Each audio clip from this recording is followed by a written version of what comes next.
$30,000 in one night. Damian, can you explain this invoice? It wasn't an error, Troy.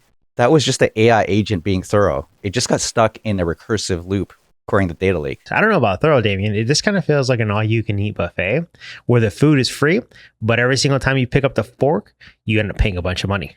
Yeah, compliance is one thing, but now we're talking about money as it relates to these agents. So governance is dead. Cut the API now. We're bleeding cash. All right. Are we between a bedrock and a hard place? This is the DTF Cyber Podcast. I'm Damian. This is Troy. And it's your boy, Fern. Let's go.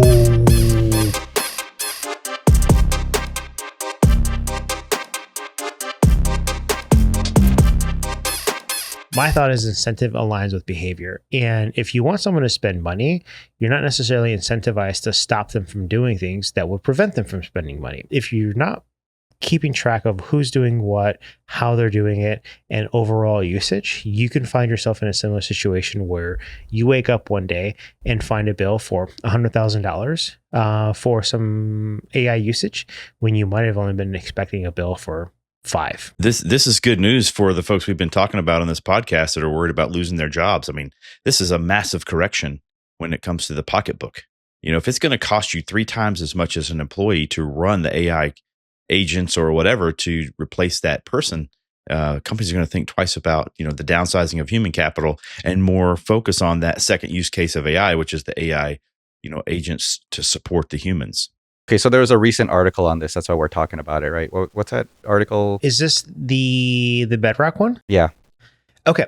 Yeah. So there was essentially a situation where someone somewhere went on a cloud adventure, and they're running it with AWS, right? And they essentially, in April 2026, their Bedrock charges came back at roughly $30,000, right? But what's interesting here is AWS has a feature called cost anomaly detection. So AWS CAD, right? And the whole point of this service is to avoid any issues where you see spikes in usage with the platform, right? But it actually doesn't in the way that you would expect. Well, I don't think that's so. Okay, that's one problem, right? One problem is that maybe the settings weren't correct, or it wasn't reporting properly or detecting those anomalies properly. That's only if you have them set up, right? I think there are other LLMs that companies and individuals might be using that don't have limitations. And so if you're leveraging, like you said, I'm using this to generate my own code or do my own development, I keep hitting that limit. What you do to get beyond that limit is you start to add a credit card to the service, and you say, okay, I don't care about the limit, just burst up to a certain amount. I have that, right? I hit that 5-hour limit all the time, but I don't want to stop my productivity because I'm in the zone. And why would I want to, get in there, start vibe coding for an hour and then get stuck? I don't have to wait for another 5 hours, because by the time I come back to it, my frame of thought is different. And so I just put my credit card on there and I let it keep going. A lot of companies do that as well, where they may burst in tokens and they're not ready for that bill at the end of the day. No matter how much, guardrails you try to put around that, there's always going to be excess use of tokens. And in this case, the question, like Troy, what you're saying is, what's that cost for the tokens? And are you budgeting for them enough where you're seeing the savings over an actual employee? Now, I have some thoughts on that. I don't think this stops AI development at all, right? I think it shows how much people are leveraging these AI tools, which I think is a good thing. But I don't know how do you balance that, the spend of tokens and, map that back to productivity. I think that's probably where a lot of companies are going today.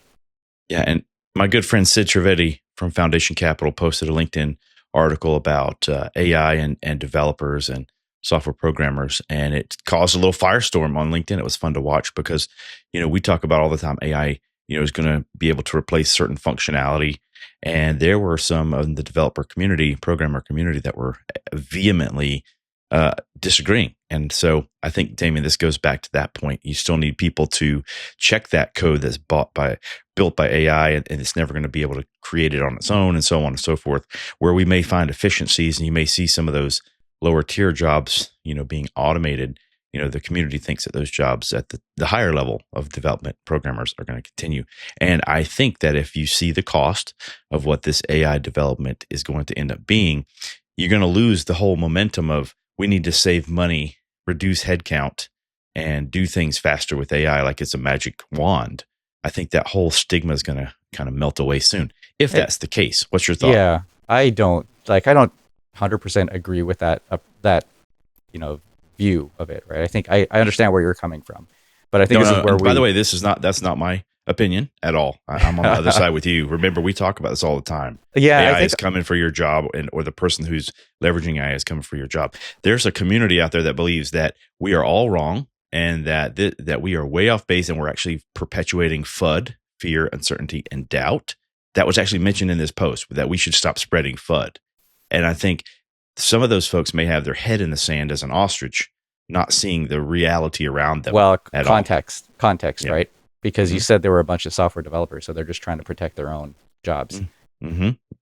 I don't think there's any, disagreement that AI is coding at least the low level stuff that Mm-hmm. should be right now happening.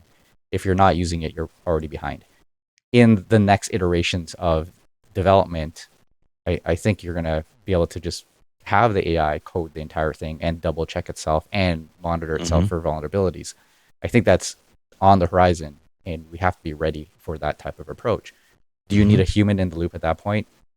I don't know, right? Maybe to double check everything, maybe to just oversee. But what's the difference of having that human oversee it if the AI can do it better, faster, and you just have to coach and train that AI? So that's kind of where we're headed anyways. The problem that we're trying to discuss in this episode are the token costs. Because people don't, it's not just that you can go and use AI and it's going to be a lot faster and cheaper. Of course, it's going to be a lot faster, but because it's more faster, it uses more tokens, and those tokens have a direct impact to your budget. Yeah, and I think that was my point in my questioning here, Damian, is the cost, the massive increase of cost, or the unknown increase in cost, going to somehow balance out that shift that you just mentioned? That's the big question, right? I think there are probably a lot of organizations that are looking at, I think we mentioned this in the past, how to leverage the right LLM and the right AI for the right solution, or even the right level, because you don't want to get stuck in the highest, most expensive model if you don't need it. If you're just asking it simple questions, why are you going to the latest and greatest, which costs you a lot more in compute? So I think there's going to be, these tools that are going to pop up that are going to redirect the tasks depending on the models that are required. But I don't know where we are in that yet. I think those are coming. The question then is, how do I monitor for the token use and make sure that we're spending the right amount on tokens? That's the scary part. So if you don't get anything else from this episode, it's realize that, hey, there's charges behind the scenes for those tokens. It's not just unlimited use, all you can eat, like Fern had mentioned. Yeah. Right now, I think we have to just draw awareness to maybe what these AI, the cost of running this AI. I think that's where most people don't, focus their budgeting in terms of token use. I think the other aspect you mentioned, the cloud. Most people said, well, I can't go to cloud because of the costs grow exponentially and I may not be more efficient. But you don't see a lot of people, moving away from cloud. I think they are scaling back and maybe going more hybrid. But is that because of cloud, or is that because now you need more compute to run AI? I don't know what the answer is for that, but cloud is still there. AI is now bringing to attention maybe the IO costs for egress for data. And so if you have an AI agent tapping a data lake all day long and hitting up, querying it, you're going to have a lot of IO charges for that potentially as well. That's a good point, Damian. And also, we see a lot of cybersecurity companies out there that are in the discovery phase for AI. Are you using a shadow AI in your environment? I think that's so important that you have the visibility into what your employees are using. And if those AI tools, whether it's Claude or OpenAI or some other type of AI, if they have monitoring, especially around the billing side of things, you may not think about putting that in place, putting thresholds in place, putting percentage, gains in place, because as you've mentioned, and it was very clear in the article, there are companies out there getting massively surprising high costs. But even a small increase at a smaller business could be detrimental, or even cause you to shut your doors that you can't pay your AWS bill or your Claude bill. Yeah, there are other fees, right? So we're just talking about using an LLM or an AI. What about SaaS applications that have AI built into it? I think one of the questions you always ask those providers are, am I going to be charged more for the AI compute that's, leveraged behind the scenes? I don't think a lot of people ask that question when they go to these SaaS providers, that they're it's, oh, cool, I get a new feature. But is there a cost to use that feature? Is there a cost to be using that AI that's going to be hitting you later? Yeah, have you seen that? Like where you guys are at? Because I told you guys maybe like a week ago, it feels like a lot of times when I jump on some calls with some of these providers, their dashboards just all feel the same. It's just like a different flavor of whatever, like GPT, just with a different color and maybe a different logo. But have you guys been in that boat where you kind of use a tool, buy a tool, and then kind of get hit with a unexpected charge from using that tool like extensively? Like a usage charge? Yeah. I mean, so you said you asked for it, right? And I think people ask questions when they've had the a negative experience, right? Or maybe you're just like Nostradamus, right? You just know these things. But I kind of feel like it takes a really bad like legal experience to start hiring a lawyer whenever you have a contract in front of you, right? So in my mind, I kind of feel like there might be a situation that you've either heard of or know of where someone bought a SaaS application or a service and got hit with unexpected charges simply by using that service, because that service has a back end that ties to some tool, right? That incurs charges for that vendor. I think that should be one of your evaluation questions, because every SaaS application is going to say, we have AI built in. I mean, if they don't today, they're probably old school and behind. I would say like 100% of them should be leveraging AI behind the scenes somehow. Now, your question should be along the lines of, how much does this cost in terms of, user count or data usage? But now it's AI usage. So is there a token cost behind the scenes that I need to worry about? And then do I have controls over it? Like you mentioned earlier, Fern, can I put parameters around that to limit the token use or alert me when I'm hitting that limit? Yeah. So that almost kind of like leads into like token bloat, because the whole point of the article is when this agent got caught up in a loop, and it just ended up burning through a bunch of tokens, right? So essentially what that means is if you're using a system that processes more than it actually needs to process, that's probably like one of the most the least visible way to even monitor like runaway costs, right? Because imagine if a developer or someone is working on something and they submit a request that that is more maybe robust than it needs to. They're kind of like they're baking in extra costs to do that compute, right? Or but there are things that you can do to try to optimize that spend, right? The compute power needed. For example, if you're in a SOC and you're looking for certain anomalies or certain logs, potential logs, are you going to search for those logs or that type of activity where it may never exist? No, never. Right? No, yeah. So if you limit your search criteria down to where these anomalies would happen, you would reduce the amount of log querying and compute power and tokens. And now be optimized for that type of spend.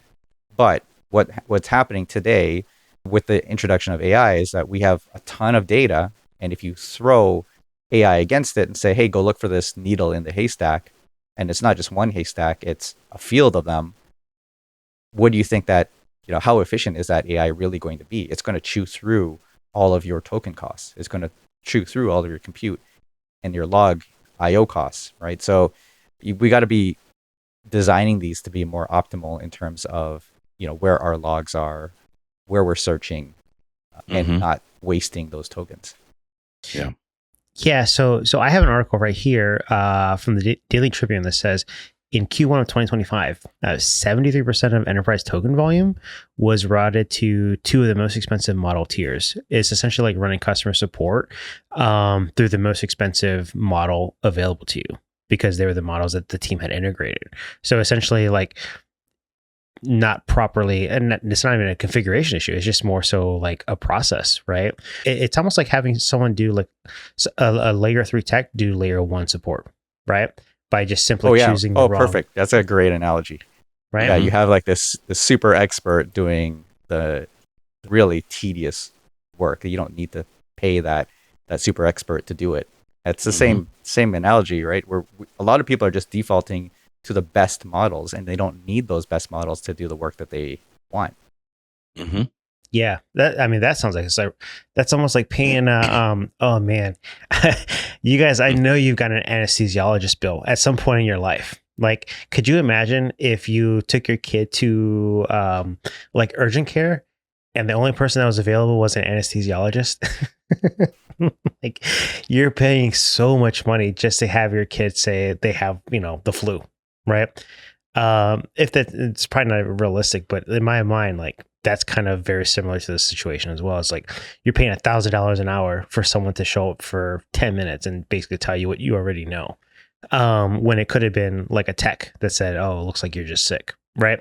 But this is obviously with AI's tools. But yeah, spending a lot of money just to get an answer that you could have spent a lot less to get is kind of how I look at it, which is wild to think that that's going on.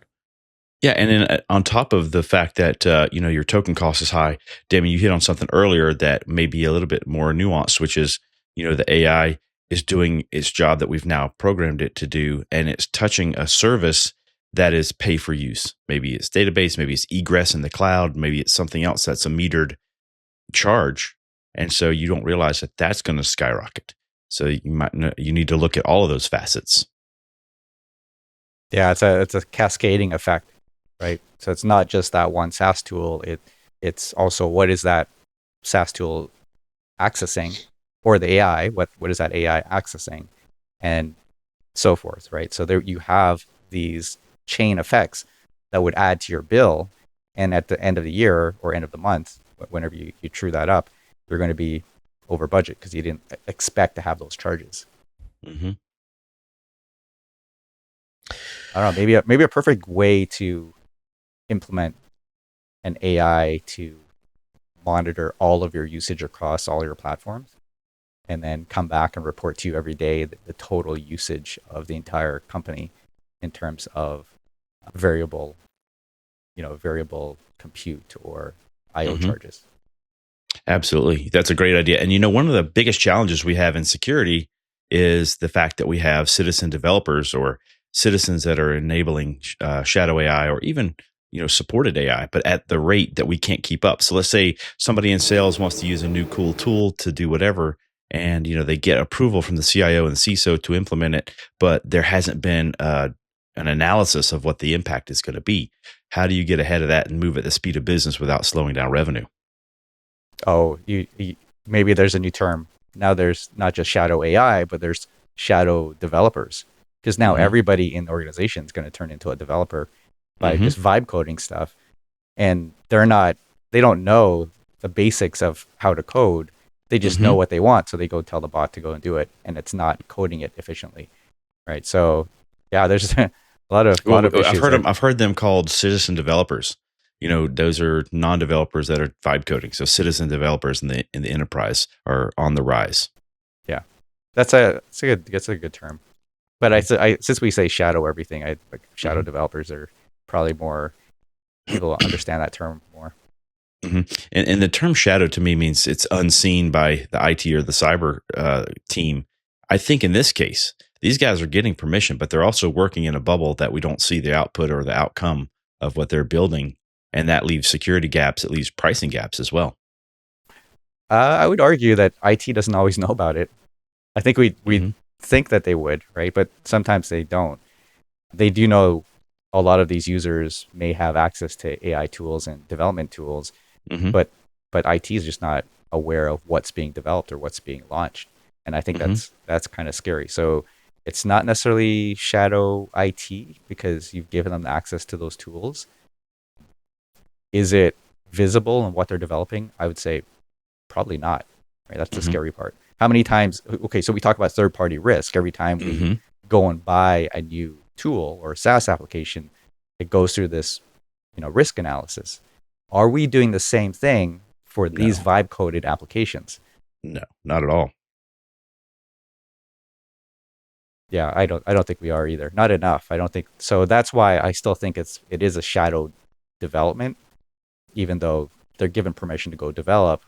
We don't necessarily know what they're developing, and there could be vulnerabilities and backdoors that they're creating into the environment without it getting checked properly.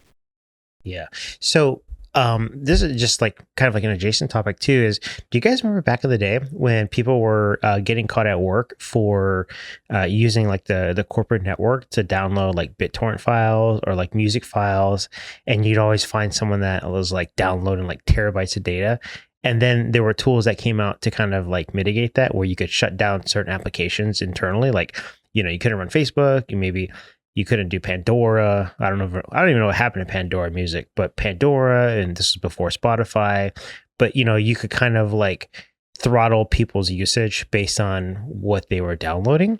This kind of seems like a rinse and repeat of that situation where, like you guys both mentioned, it's really hard to understand shadow AI for who's using it in what capacity. But there's also this situation that I'm thinking about where people kind of use their corporate license to do things that are not work related, right? Like, is that a thing where very similar to like the BitTorrent files and like the downloading where people are using their corporate licensing to do like little side projects, little side hustles? Now all of a sudden, as Troy says, citizen developers, maybe they want to make their next $1 million business and they're paying for it with their company's credit card. I don't know. Is that something that you guys have seen? Yeah, I think that's a valid concern for sure. It's not I don't think a lot of that stuff is really invisible. I'm sure the administrators for that corporate tenant should be able to see all the prompts. So, don't think that everything you're doing in your company tenant is private. But do they actually monitor and check? That's a great question. Now, what happens if you go and build that next $1 million or $1 billion company using another company's, AI? You're probably going to lose that. You're probably going to lose that company. So I'd be very careful, especially if you're doing something outside of the current company you're working to build something else that you want to, go and launch. If it's not within your own personal tenant, you might be up for some litigation.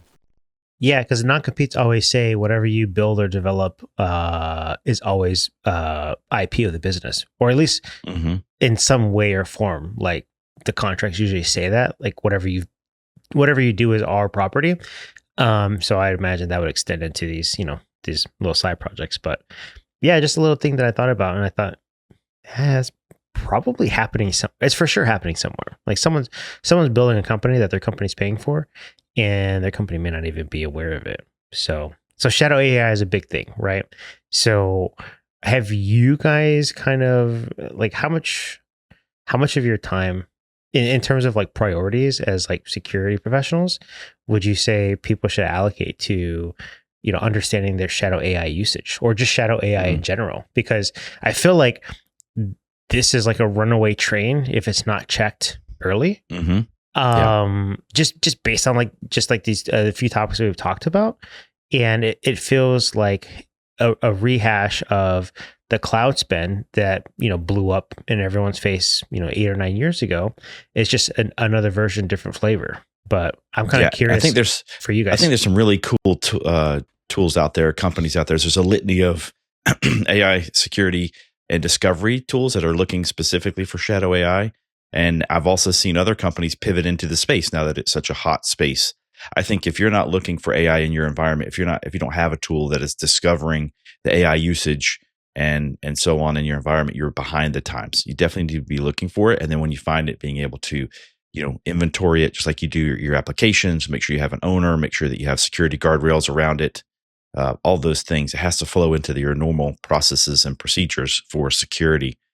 Is absolutely crucial, even more so than a regular application. Because remember, AI has the autonomy at times to do things that are outside the purview of a human. So you want to make sure that you have those security guardrails in place. So if you haven't invested in some type of an AI tool to discover and secure AI, then you need to be looking at those right now.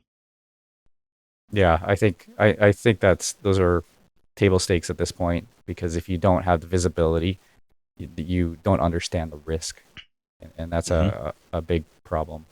Now, AI usage is going to only go up from here. So the question is, are you ready to at least coach your users? I think the security awareness piece is one component.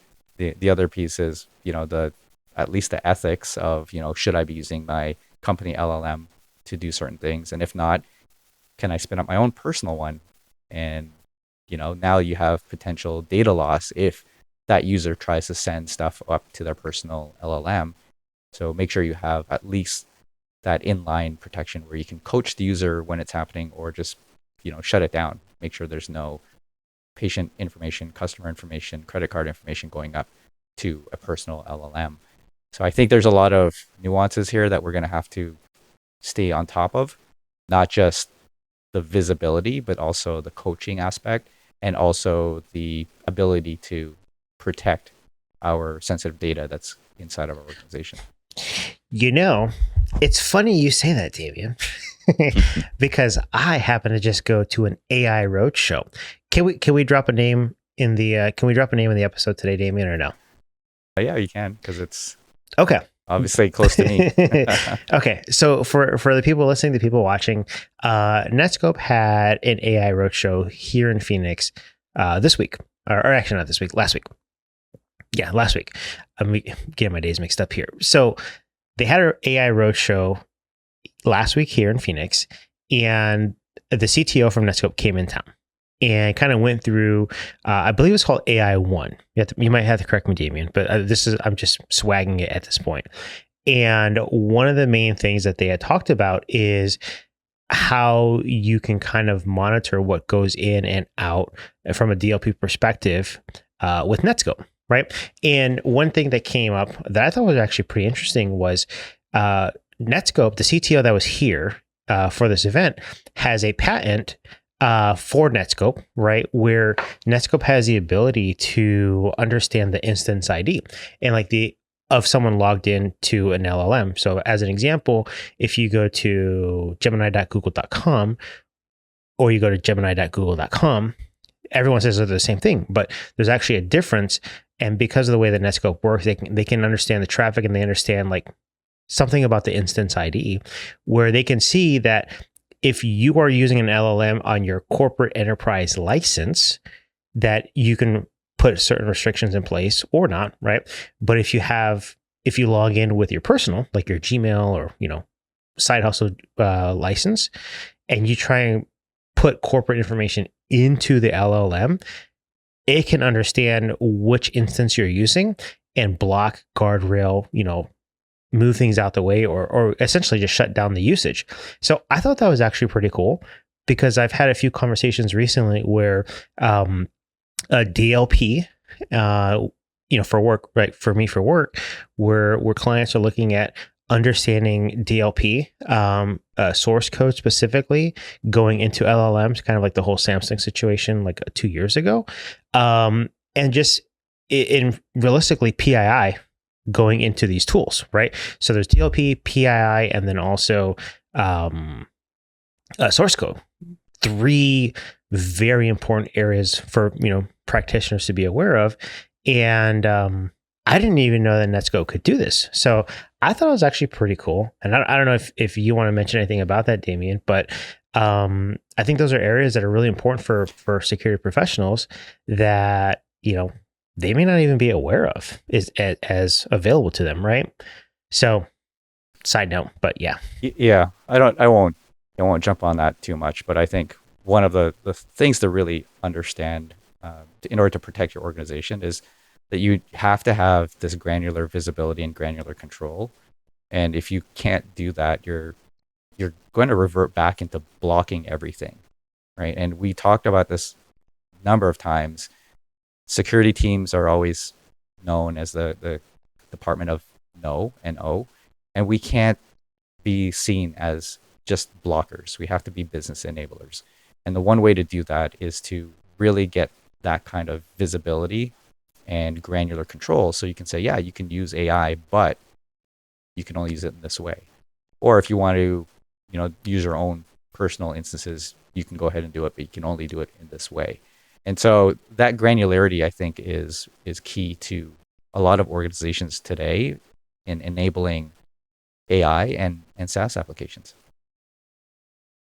Yeah, because this is like a foundational thing with security is if you don't understand your assets, right, you're in a world of hurt. And granted, this isn't necessarily an asset, but like it's visibility, right, which is part of tools that. are assets too, right? I think that's what Troy was trying to say. If your users are going out using certain tools, maybe you need to inventory those if you're, allowing it.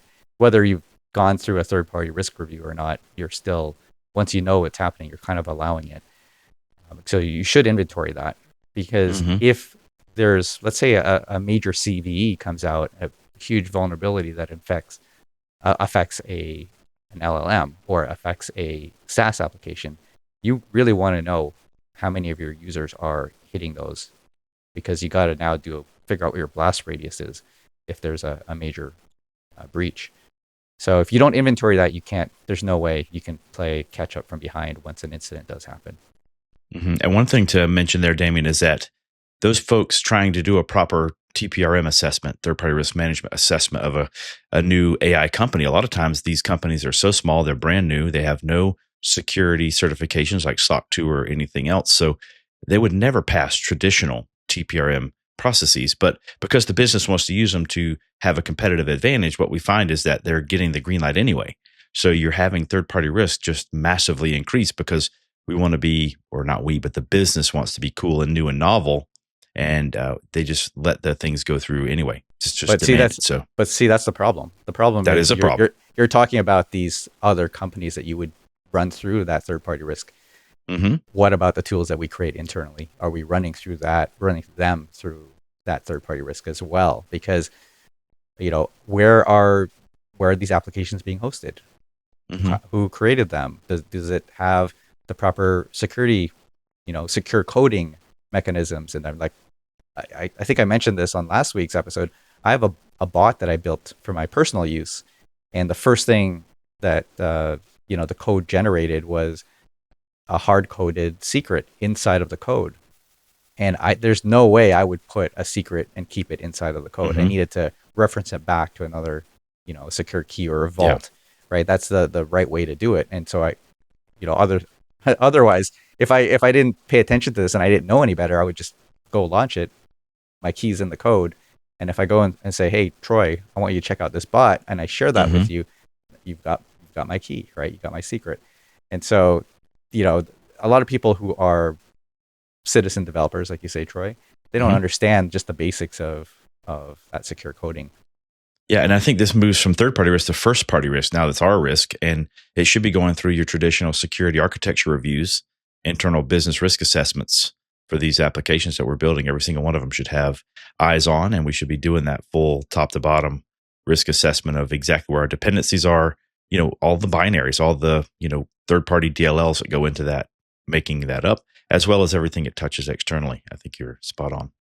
Yeah, I don't got time for that, man. I gotta ship this, like I got a board meeting coming up in 2 months. I gotta show some ROI. Like I mean, what you're saying, Troy, sounds good, but I just don't feel like I don't feel like businesses don't have time, right? So it's not that we have to ship it; it's that our competition is eating our lunch using AI, and we got to stay up, or we won't be relevant anymore.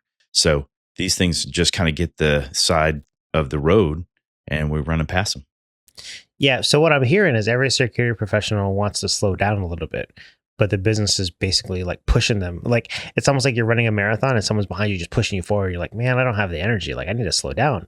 And they're just like pushing you, and eventually just going to push you out the way, right? Because yeah, I don't know if that's necessarily. I think it really depends on the organization that you're in and the culture. Are they going to really push you out of the way? I think as security professionals, the only thing we can do is point out the risk. And that's what we're talking about here. There's ultimate risks in whether we're vibe coding or we're buying SaaS applications or other AI tools that are out in the market. We just have to be able to understand what those risks are and bump them up to leadership within the organization to say, do you accept this risk? Now, we started off with the token use. I think that's another risk that's underlooked a lot of times. And when that bill comes, it's a huge surprise. So the usage, whether it's token or IO charges from cloud providers, those are things that we're going to have to monitor more frequently. Yeah. So I got kind of like a random question, not so much random, but more so like, the way that my mind works is, so you guys know how they have security awareness trainings, right? Hey, don't click the link, don't download an attachment, like the standard like table stake stuff, right? I remember someone in last week's episode that said, just because you can do something doesn't mean you're like, I think the person said that engineering, right? The person was me. Like not all people are engineers is kind of what I said. And you guys are like, well, technically, but what I'm hearing from both of you right now is a citizen developer is not the same as a developer that has like whatever like traditional education, foundation building, things like that. Do you guys think that it's important for businesses now to kind of have some form of like citizen developer program for awareness on, things to do and not do? One, for security purposes, and then two, for like token sprawl issues? Because I will tell you, I am not a developer.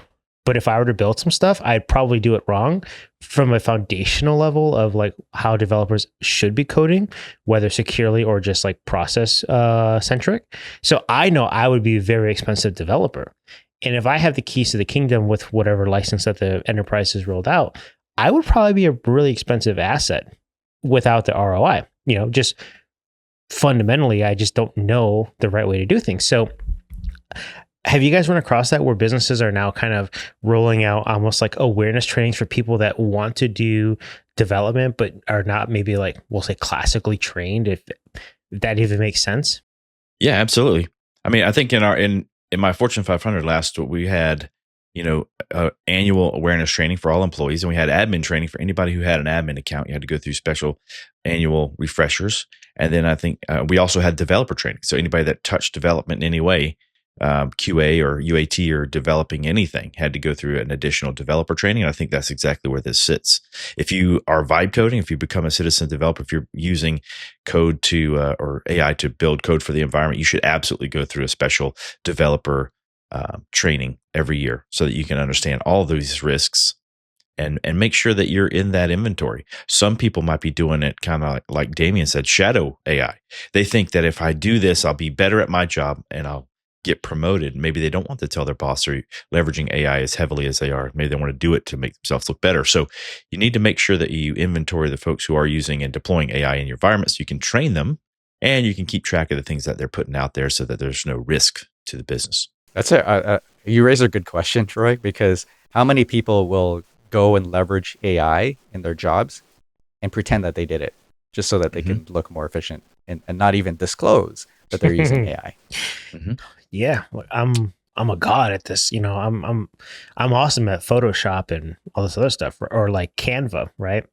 But you can really impress people with like 5 minutes of your time on Claude. I know. Because I've done it, right? But I'm not saying, hey, I did this, it took me 3 days. I'm like, no, I did it in 10 minutes. Like, I feel like, yeah, that's good. Like, worth the money, right? But that is interesting that, people would do that and say like, yeah, it was all me, right? It becomes really easy nowadays though, because even if you vibe coded something, Fern, you can ask the AI to check itself, right? So you could say, has this been done according to proper secure coding standards? Is there anything I should be changing here? Because when I had the secrets, hard coded into the code, and I realized that, I actually went back and I asked the AI, I said, I don't really want to keep the key hard coded in there. Are you sure this is proper security standard? And it came back and it said, actually, you're right. And it fixed itself. So you don't have to really know all the foundations for secure coding, but you can ask the AI, have you followed the proper procedures to make sure the code is secure? Now, is that enough? I have no idea, but it's better than not even questioning it at all. Not to like pivot too fast, but I'm looking at the clock here, and I know there's a few more things we want to talk about. I got a question for you guys, right? So everything that we've talked about today has kind of been like through the customer side, like what you deal with internally, right? But Troy kind of mentioned like third party risk, and so that kind of lends to this like segue here. Have you guys thought about how and we talked about the cost of AI, and like if you're using a certain SaaS provider, if you have to pay more to use that tool based on we'll say like your consumption of whatever backend services that are AI related, right? But there's actually a term that's called AI tax. And I believe the company's name is Tropic. They're like a procurement firm. And what they're essentially saying is a lot of times when clients go to renew their licensing for whatever service they have, they're seeing anywhere between 20 and 30% uplift from the prior year simply by bundling in AI, right? So one question is, have you guys seen that personally, or from a friend of a friend asking for a friend? Just like automatic uplift. I think a lot of companies will try that. The problem though for operational budgets is that they almost never increase 10, 20% year over year. And especially in this market, right? We're not seeing that in our security budgets. We're lucky if we get at least the standard inflation increases, or 3 to 5% increase year over year. And so if you have a ton of these tools that are saying, hey, I got all these new AI features, you're gonna have to automatically pay us for them now, and there's 20% uplift, it's almost impossible, right, to balance the budget at that point. And so I would almost always go back and say, well, do I really need the AI? Can I just go back to the old version and not leverage the AI that you're trying to charge me for? Because at the end of the day, that's the puzzle to all this of trying to make sure you have enough money to secure the organization. It's not going to be an automatic 20% increase for all of your tools, whether that's SaaS tools built with AI built in, or even AI tools that you're leveraging today with additional tokens. Because those buckets of what you're spending on tools versus what you're spending on headcount are accounted for in different ways. Okay.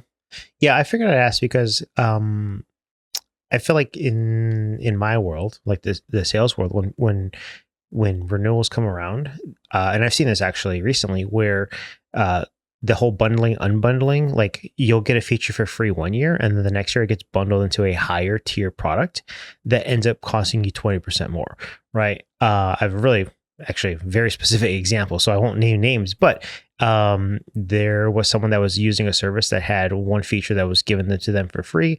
They kind of deployed it, and then the following year, the company redid their licensing model, and then that free tier or that free license was added to the higher tier.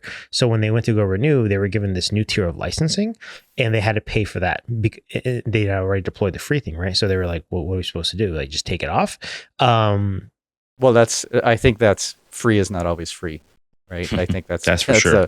That's the basic. We've talked about this before. If you're getting something for free, a lot of times organizations like companies will sell you that to say, hey, go try it for a year, and if you like it, then you got to pay for it next year. You got to be careful of those, right? Because maybe you get dependent on it, and if you haven't already budgeted that type of service or solution for the following year, I don't know if that's necessarily the vendor's fault or just your ignorance for not paying attention to it.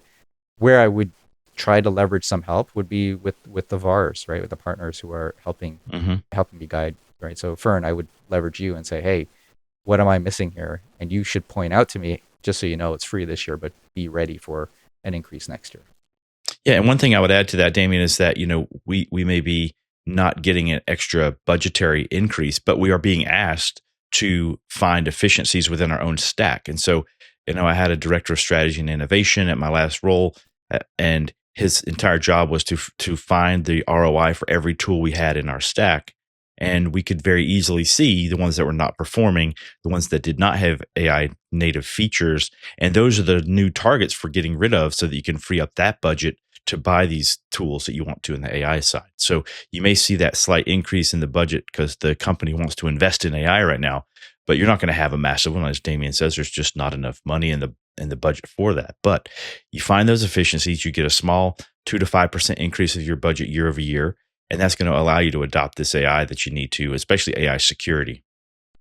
But if you're not paying attention to the variable costs and you haven't measured those out, and now you have this huge hit, months over months just for the those variable token costs or IO charges, that could really screw with your budget for the rest 100%. Of the year. Yeah, exactly. So you guys ready for a pretty cool stat? Like, okay, sure. This is not made up, by the way. So fewer than 1/3 of companies can tie in AI investment to a measurable P&L impact. I have the source here. I'll throw it in the article. But I think that's interesting because, like Troy said, this person, their whole job was to kind of find, the ROI and the tools and what they're using and cut things here and there. And this article is essentially stating that fewer than 1/3 of the companies actually have that measurable dotted line where they can say, hey, we've seen this impact from this tool.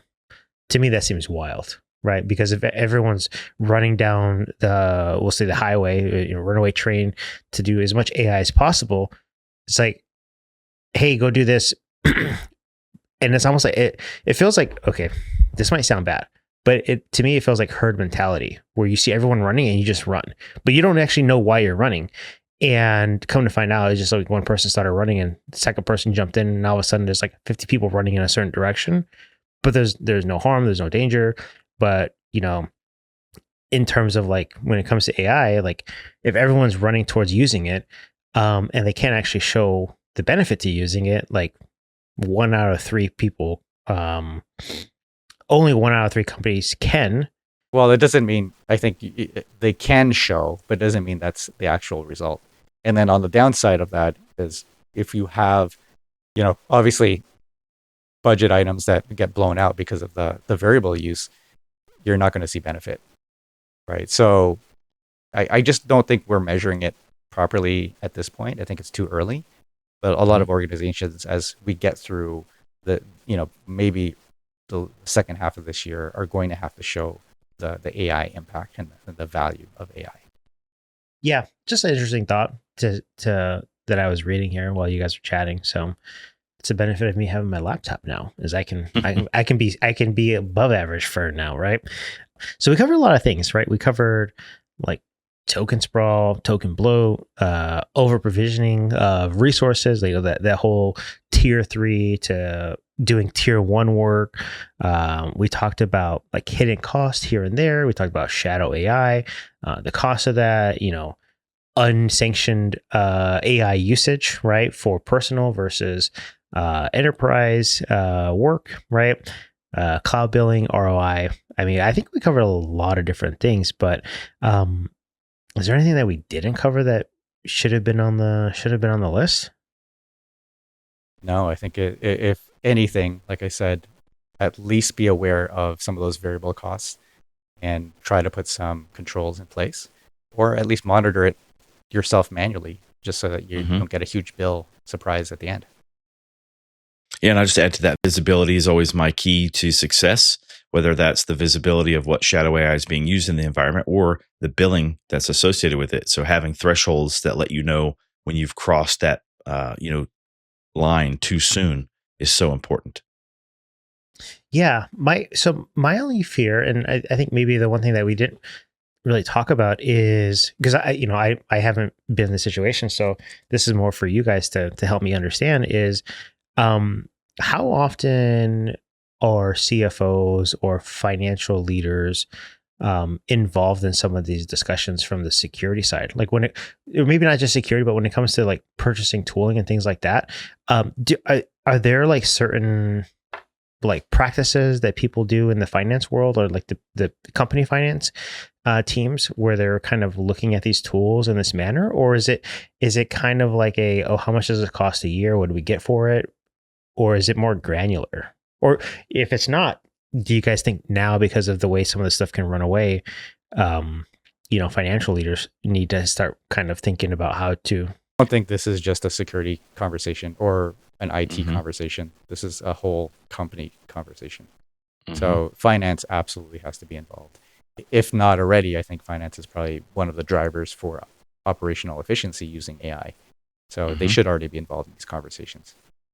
Yeah, but do they have ways to kind of set up guardrails around the cost for the business, right? They may not, right? Because they're not setting up the guardrails or even have the technical access. But they should be able to at least ask for those to be put in place. Yeah, and it's going to differ company to company about how much involvement there is from the CFO, but I can tell you that they're your biggest partner usually from an IT, cybersecurity, HR, finance, component. These guys are the ones who are fighting for you. Now, they may not know everything they need to know about the technical side of things, but they're going to ask the hard questions. Why do we spend this money? Where's it going? What are our guardrails around spend? So, they're the ones that are going to come knocking on your door if the algorithm takes up too much token spend in a month. It'll be the CFO asking questions. Yeah, which could be a really difficult conversation, right? And my point in asking that question is if they're not setting up the guardrails on how these tokens get utilized, or essentially the cost of using these tools, or guardrails around the shadow AI overall, like security leaders could find themselves in a really sticky situation where, because they didn't take the time to kind of look into their internal processes, how they're using these tools, the potential burst in cost. There could be a quarter where, not to make anyone scared, but like if you get a bill for $30,000 when you're expecting a bill for $5,000, or if you get a bill for $1 million when you're expecting it for a couple $100,000, like that's not a very easy conversation to have. So I think as for security leaders, practitioners, or anyone that's in charge of a budget, being able to understand, not only what you're buying, right, how you're going to use it, but how you're going to essentially set up financial guardrails around that usage, I think is really key, because the financial side of it isn't necessarily something people in security have to deal with all the time, because because cloud technically fell to the technology teams, right? The infrastructure teams. So that, they're really good at that, maybe. I'll say, I would expect that, but people in security, may not have that same exposure to the cost management, because, AI is kind of newer to everyone. Yeah, but everybody should be involved in that conversation is what we're saying. Yeah, exactly. And honestly, shout out to my peers in security. I don't know a single CISO who isn't very well versed in the company's budgetary process and aware of the spend of dollars, because that's probably one of the most important parts of our job, is to protect the company and to maintain the fiduciary responsibility of the money we've been entrusted with to do that job. And so there's multiple meetings a year with leadership on that, and there's just this constant tracking of how much money you're spending quarter over quarter. So I know CISOs are very well versed in it. Are they well versed in AI, sprawl and the cost sprawl associated with that? I don't know the answer to that yet, but I'm sure that they're awakening to it right now. And this episode has been eye-opening even to me, sitting here listening and learning some of the pitfalls that could happen. That article was an eye-opener as well. Fern, I know you'll put that in the chat, but just crazy how this thing can spiral out of control so quickly. Yeah, I think so. In my mind, like, I wasn't saying people in security, don't know how to manage their money. I'm thinking like with AI, it's kind of like a new frontier, like an unknown world. much like how cloud was, and a lot of people kind of got, the nice surprise. So it's more so maybe a cautionary tale of like, don't have a repeat of what happened to the teams when cloud, first came onto the scene and everyone decided they wanted to start using it, and then they got hit with their egress charges, right? Well, that's why we have these conversations, right? If we didn't have the conversations, people wouldn't be talking about them as much. I mean, when I was doing some research, I didn't see a whole lot of people talking about, excess token charges or not being able to track them properly. So hopefully this draws some light to it, and organizations start to really pay attention. Yeah, because if it doesn't make money, what is it? If it doesn't make dollars, it doesn't make sense. I forget where I heard that from, but let's say the one. Sounds like a Jim Cramer quote. It might be, or more money, more problems, right? Shout out to Biggie Smalls. Look, if you made it this far in the podcast, at least give us a thumbs up, give us a subscribe. We work really hard. We don't get paid for this. We just like talking to each other and recording it and getting this information out to you guys. Yeah, let's do it. Like and subscribe, hit the bell, just so you know when new content is out. Yeah, we shoot for every Monday. Sometimes I'm up till 4:30 in the morning working on this stuff on a Sunday, especially if it was, Mother's Day on that Sunday. Then I got to get up for work. But yeah, we do our best to try and get episodes out every week, at least once a week. Sometimes it doesn't happen. But yeah, if you're listening, you enjoy this. If you have other topics you want to talk about, let us know. We're always looking for new things. And we definitely put Damian through the ringer to kind of come up with new topics. So I think this one was a really good one. It had a lot of supporting stuff I was able to find. And Damian found a few things as well. So yeah, if you have topics, let us know. But more importantly, hit the subscribe button so we can get to 10,000. And then when we get to 10,000, we're going to ask to get to 20. We're just going to keep going. So I don't have anything else to add. You guys are good to go, right? Good to go. Thanks, everyone. Okay. With that, we'll see you next week. Thanks for listening. We forgive cycles in the ghost machine, eating up the bandwidth, making the scene. Vibe coded dreams in a data lake. Shadow developers, for heaven's sake. We're moving too fast, lost in the heat. Budget is breaking under our feet. Stuck in the bedrock in a hard place now. AI tax is heavy, we're taking a bow. Granular control on a spiraling bill. Chase the innovation with the iron will. Oh, we're stuck in the bedrock in a hard place tonight. Paying the price for the neon light. Oh, for the neon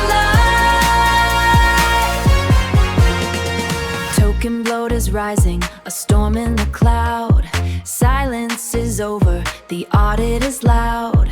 Budgeting for ghost in the back of the code. Heavy the carriage and heavy the load. Shadow IT is a risk we can't take.